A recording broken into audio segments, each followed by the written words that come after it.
Ayun, magandang hapon po sa inyong lahat, ano, at ngayong araw, so bumili ho tayo ng PVC. Ayan, dalawang PVC, tapos isang bakal, kasi may dalawang bakal pa naman. So ito na lang ho yung gagamitin nating pamoste sa magiging terrace nila, at pipinturahan ho natin ito ng kulay gray. Kung nakita nyo yung ano dun sa ano ko, sa kubo, ganyan din ho yun yung poste niya doon, yung kubo. Tsaka yung kila Kuya Red, kung natatandaan yung terrace nila Kuya Red, ganyan lang din ho yung poste ron, di ba? Napakaganda naman niya. And sa ngayon, itong firewall, ayan, kakapinish lang, kakatapos lang i-finish. And kung mapapansin nyo guys, ano, kompleto na yung ano natin, ano, tingnan, pakita natin, kompleto na yung bubong. Sa unang video ko, hindi pa siya kompleto, may bawas pang dalawa. Pero ngayon, ayan, ano, kompleto na. So dito na kami sa side na to. Ayan, dito na si Kuya nagpi-finish sa side na yan. At ganap ng alas 3 ng hapon, ano po. So ikot ko kayo dito.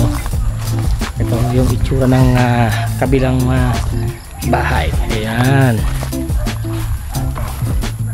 ganda hong tingnan, no? Malapit-lapit na. So bukas gagawin na po namin yung terrace, ano, yung terrace na bukas. And sa sunod na araw, eto na hong mga pinto. Ayan, itong pinto at bintana. And kung kakayanin pa ng oras, makapag-flooring na din. Makapag-flooring na din dito. Siyempre, kasama pa rin natin ang, ano, ang RPSB. Ayan, si Sir Matt. Sir, kabay ka dyan. Tsaka si Sir Lord. Ayan, Sir Lord na din. Nagkakapi na. Oras na ng pagmerienda. Then meron pa naman tayong buhangin, no? At itong yero, itong mga yero, dito ho ito gagamitin sa terrace. Then may dalawa pang digis, kulang pa yun ng dalawa.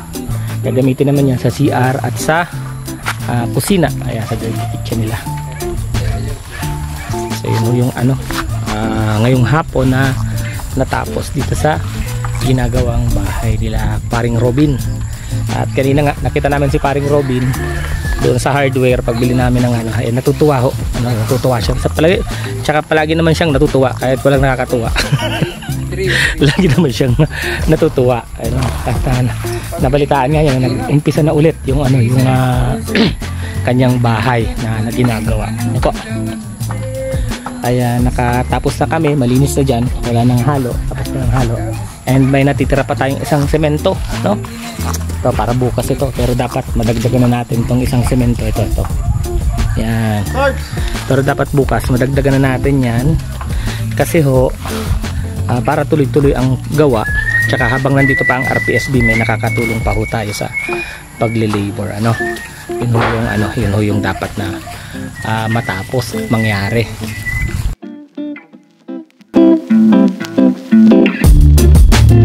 So yun, ano, merienda muna kami, pero dito na lang kami magmerienda kay ate.